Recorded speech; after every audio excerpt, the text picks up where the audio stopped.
ാണ്. ഞാൻ സ്ത്രീ ഹൃദയത്തെ പറ്റിയാ പറഞ്ഞ. ഡാടാ വേണ്ട, രാവിലെ തന്നെ ഇങ്ങോട്ട് വേണ്ട.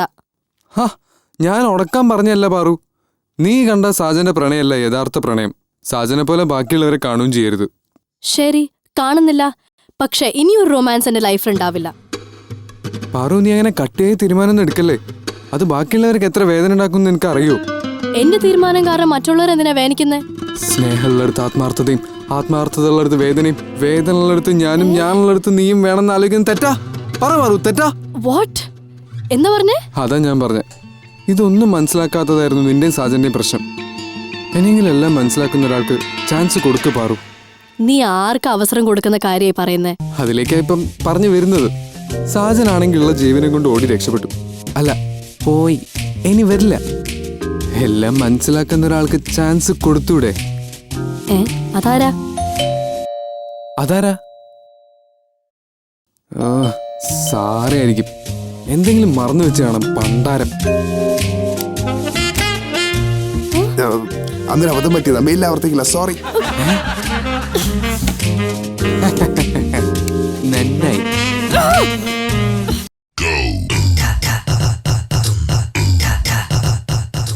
മനുഷ്യനൊരു വിധത്തിൽ പഴയതൊക്കെ മറക്കാൻ ശ്രമിക്കുമ്പോഴാ വീണ്ടും കുത്തിപ്പോക്കാൻ ഓരോരുത്തന്മാരുടെ വരവ്.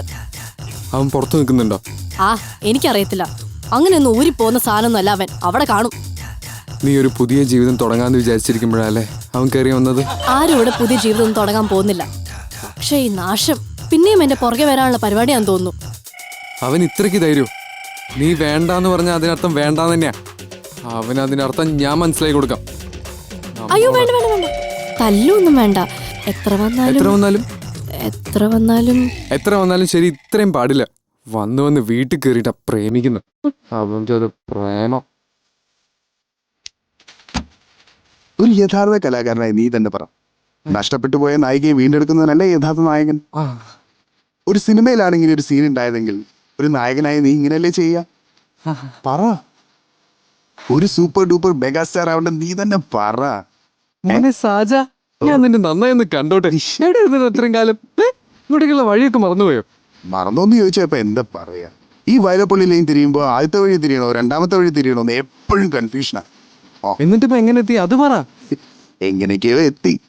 പാറു ഇവിടെ എത്തിന്ന് അറിഞ്ഞപ്പോ തുടങ്ങിയതായി ടെൻഷൻ. ഇങ്ങനെയൊന്ന് കണ്ടപ്പോഴാ ഒന്ന് ഒഴിവായത്. ആനന്ദേ, റോഷൻ പറഞ്ഞിട്ടില്ലേ റോഷനില്ലാത്ത സമയത്ത് സ്ട്രേഞ്ചേഴ്സ് ഒന്ന് കേട്ടിരുതെന്ന്? അവനെ മര്യാദക്ക് പറഞ്ഞോട്ടെ, ഇല്ലെങ്കിൽ ഞാൻ ഇറങ്ങിപ്പോവും. പറഞ്ഞേക്കാം. റോയിച്ചിന് ഇങ്ങനെ ഒരു റൂളുകൾ ഉണ്ടാക്കിയിട്ടുണ്ട്. നീ എന്തിനാ ഇപ്പൊ ഇങ്ങനെ പാവം കളിക്കുന്നത്? കുറച്ചു നേരം മുമ്പല്ലേ നീ അവനെ തല്ലാൻ പോവാന്ന് പറഞ്ഞ് വാല് തുറക്കാൻ പോയത്. എന്നിട്ട് എന്താ ഇങ്ങനെ? അത് പിന്നെ നായകന്മാർ ഇങ്ങനത്തെ സമയത്ത് തല്ലാറില്ല. പകരം നായികനെ ഉപനായകനോ വില്ലനോ കൊടുത്ത് ത്യാഗം ചെയ്യാറാ പതിവ്. നല്ല നായകൻ. ഇങ്ങനെ നായകന്മാർ ചിന്തിക്കാൻ തുടങ്ങി കഴിഞ്ഞാൽ പിന്നെ നായകന്മാരുടെ കാര്യം പോക്കാണ്. ആര് പറഞ്ഞു നായകയുടെ കാര്യം പോക്കാന്ന്? ഫസ്റ്റ് ഹാഫിൽ നായകൻ ഇങ്ങനെ ത്യാഗം ചെയ്യും. പക്ഷെ സെക്കൻഡ് ഹാഫില് നായകൻ എന്തൊക്കെ ത്യാഗം ചെയ്തിട്ടാണെങ്കിലും നായകനെ സ്വന്താക്കും. അതല്ലേ ഞാനിങ്ങനെ വെറുതെ ഇരിക്കുന്നേ. എന്തൊക്കെ പറഞ്ഞാലും നായകൻ നായകനെ കൊണ്ടേ പോവും. സിനിമ കണ്ടിട്ടില്ലേ? ഇവനോട് പറഞ്ഞിട്ട് ഒരു കാര്യമില്ല. ഞാൻ അങ്ങ് പോയേക്കാം. അയ്യോ വേണ്ട വേണ്ട, ഞാൻ പോയിട്ടാ. ആനന്ദേ, പാറുവിനൊന്ന് പറഞ്ഞ് മനസ്സിലാക്ക്. മറ്റേ ചാൻസിന്റെ കാര്യം ഞാൻ ഡയറക്ടറോടൊന്ന് പറഞ്ഞേക്കാം. അയ്യോ, നാണില്ലല്ലോടാ, നീയൊക്കെ ഒരാളാണോ? ലോകത്തെ എങ്ങും ഇല്ലാത്തൊരു നായകൻ. ഒരു നായകന്മാർക്ക് ഈ ഒരു ഗതി വരുത്തരുതേ എന്റെ നാരായണ. സാജനോട് അല്പം സ്വല്പം ദേഷ്യമൊക്കെ ഉണ്ടായിരുന്നുള്ളത് സത്യ. പക്ഷേ അവര് തമ്മിൽ നല്ല ചേർച്ചയായിരുന്നു. നീ പറയുന്ന അത്ര ചേർച്ചയൊന്നുമില്ല അല്ലാതെ. പിന്നല്ലാണ്ട് പറഞ്ഞാ മനസ്സിലാവണ്ടേ, ചുമ്മാ. അപ്പൊ ചുരുക്കത്തിൽ സാജൻ വന്നത് ആർക്കും ഇഷ്ടപ്പെട്ടിട്ടില്ലെന്നർത്ഥം? ഇല്ല. അവനോട് എന്തിനാ നിങ്ങക്ക് ദേഷ്യം? നിങ്ങളെന്തോ പറഞ്ഞപ്പോ അവനും തിരിച്ചു പറഞ്ഞു. അന്നത് കഴിഞ്ഞു, അത്രയല്ലേ ഉള്ളൂ. അത്രയൊന്നുമല്ല, അതിൽ കൂടുതലൊക്കെ ആയി. ഇല്ലേടാ ആനന്ദേ? ഈ അല്ലടാ ആനന്ദി എന്ന് പറഞ്ഞ് ഇങ്ങോട്ട് കയറുന്ന എന്തിനാ? അവക്കിഷ്ടമില്ലാത്തൊരു ബന്ധത്തിന് അവളെ നിർബന്ധിക്കണ്ട എന്നേ ഞാൻ ഉദ്ദേശിച്ചുള്ളൂ. എന്തോ അല്ല റോയിച്ച, അവക്കിഷ്ടമില്ലാത്ത ബന്ധത്തിന് എല്ലാവരും എന്തിനാ അവളെ ഉന്തി തള്ളിവിടുന്ന എനിക്ക് മനസ്സിലാവാത്ത. ആരുന്തി തള്ളിവിട്ടുന്നാ? നീ എന്തൊക്കെയാ ആനന്ദി പറയുന്നേ? അവൻ എന്നെ ഉദ്ദേശിച്ച് പറഞ്ഞാ റോയിച്ച. പിന്നെ ഞാൻ ഒരു കാര്യം ചോദിച്ചോട്ടെ? ചോദ്യം സ്വന്തമായിട്ടൊന്ന് സെൻസർ ചെയ്തിട്ട് ചോദിച്ചോ. ആയിക്കോട്ടെ. ഉദാഹരണത്തിന് പാർ റോയിച്ചിന്റെ പെങ്ങളാണെന്ന് വിചാരിക്കും. അവക്ക് ഇവനെ പോലെ ഉത്തരവാദിത്വ ബോധമില്ലാത്ത സങ്കല്പ ലോകത്ത് ജീവിക്കുന്ന ഒരു മണ്ടന് കെട്ടിച്ചു കൊടുക്കുവോ അതോ വിവരവും വിദ്യാഭ്യാസവും ഒക്കെ ഉള്ള ഒരു ജോലിയൊക്കെയുള്ള സൽസ്വഭാവിയായ സാജനെ പോലുള്ള ചെറുപ്പക്കാരന് കെട്ടിച്ചു കൊടുക്കും?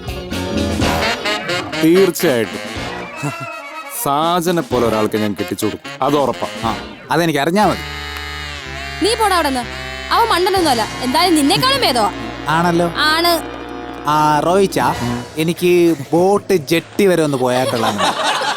ടോണി, എന്താ നീയും പോയിരുന്നുണ്ടോ ജെട്ടിയിലേക്ക്? ആ വാക്ക് കേൾക്കുമ്പോ തന്നെ എന്റെ ഒരുമാതിരി ഒരുമാതിരി. നീ കിടന്ന് തപ്പണ്ട, ഞാനൊന്നും കൂടെ പറയാം. എന്താ നിന്റെ ഫീലിംഗ് എന്ന് നന്നായി ആലോചിച്ച് പറഞ്ഞാൽ മതി. ഇപ്പൊ കൊണ്ടേനെ. നീ ചോദിച്ചില്ലേ എന്താ ഫീലിങ്സ് എന്ന്? ഇതാണ് അവളുടെ ഫീലിങ്സ്. സാറേ എന്താടി ഇത്? ഇങ്ങനെയാണോ പെൺകുട്ടികള്? സ്ഥലകാല ബോധമില്ലാതാണ് ഇങ്ങനെ കാണുന്നത്. എനിക്ക് ഒച്ച കുറച്ച് വോയിസ് മോളിച്ചിട്ട് കാർ അറിഞ്ഞൂടാ റോയിച്ച. ഇവന്മാർക്കറിയാം എനിക്ക് ആ വാക്ക് കേൾക്കുമ്പോ തന്നെ ഇറിറ്റേഷൻ ആണ്. എന്നിട്ടാ റോയിച്ച. ശരി, ഇനി ഇവിടെ ആരും ആ വാക്ക് പറഞ്ഞു പോരുത്, കേട്ടല്ലോ? വേണമെങ്കിൽ ആ വാക്കിന് ഒരു വല്ല പാട്ട് പാടണമെന്നോ മറ്റോ പറഞ്ഞാൽ മതി.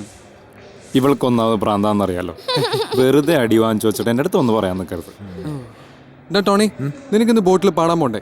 ആ വെയിൽ അറിയിട്ട് വേണം ആ ജെട്ടിയിലേക്ക് അല്ല പാട്ട് പാടാനായിട്ട്. റോയിച്ച. ഇവിടെ ഇരിക്കണം.